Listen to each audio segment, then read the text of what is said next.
Baik, yang ini daripada pendengar kita berkongsi daripada Nik Jah. Oh, Nik Jah kata, apa khabar Kisi? Khabar baik. Nik Jah ingin ketengahkan ini tentang satu... Okey, tentang satu kisah penampakan hantu penanggal. Terkejut saya Penampakan hantu penanggal di salah sebuah estet perumahan lama di Singapura. Saya tak nak sebut nama estetnya di mana, tapi anda cuba fikirkanlah. Estet perumahan lama di Singapura.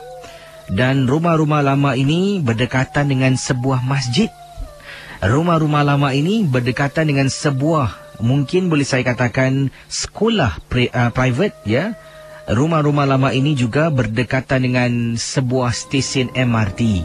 Jadi anda bayangkan di manakah yang dimaksudkan oleh Nik Jah.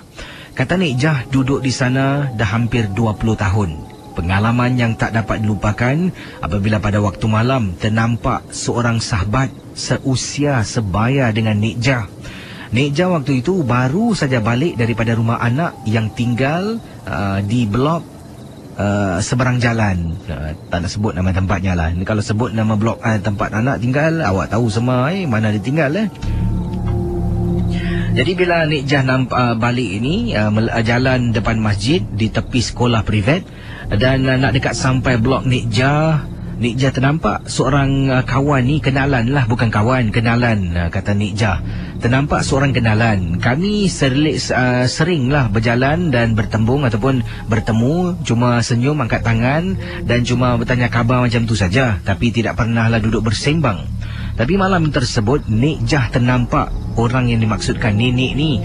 Dia kalau jalan selalunya dengan kain dan juga dengan baju, dengan rambut akan disiput, rambutnya putih dengan uban. Jadi kadang-kala dia tidak berkaki ayam. Rumahnya betul-betul di hadapan jalan tu, di tingkat 1. Sebab itulah dia suka jalan pusing, seolah-olah macam bersenam lah. Jadi pada hari tersebut, kata Nik Jah pun berdiri, tergerak hati. Tak pernah Kisi berbual, tak pernah berbual panjang, cuma senyum, tanya khabar, dah makan ke belum, buat apa kat sini, itu aja.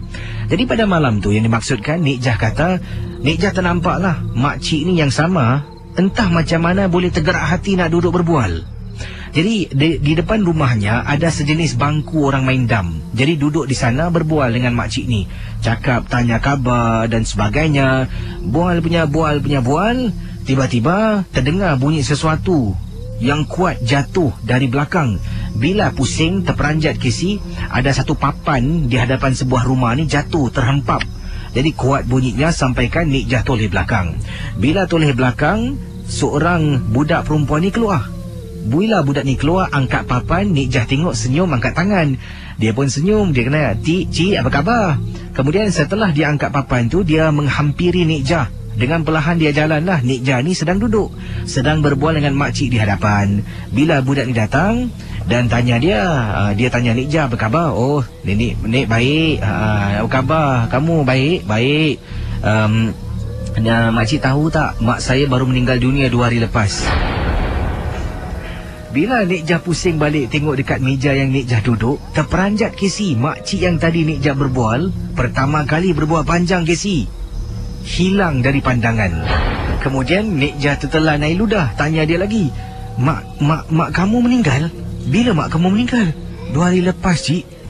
Tak, maaf lah Cik kami pun tak tahu Cik tengah mana, tak sempat beritahu.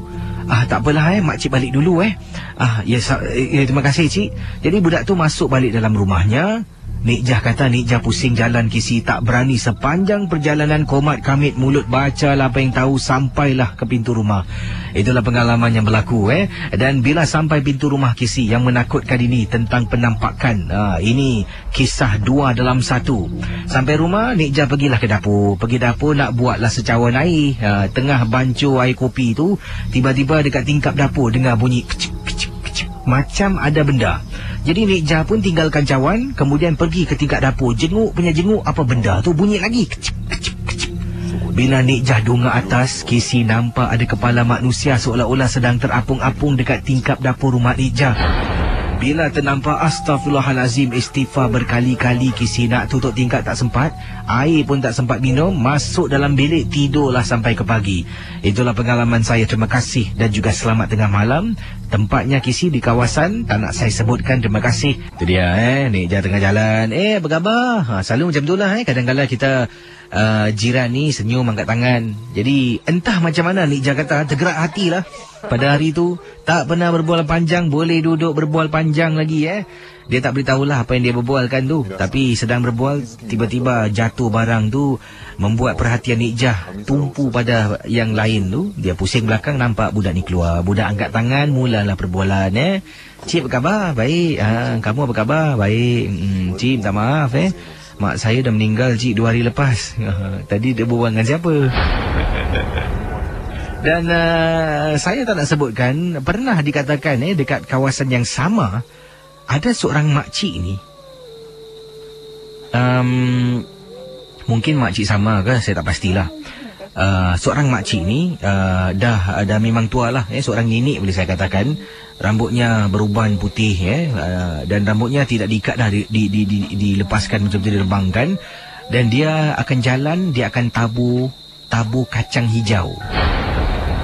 Saya pernah terlihat makcik dimaksudkan sebab saya pernah lalu dekat kawasan tu, shortcut daripada sebuah rumah tu nak naik kereta api lah, MRT.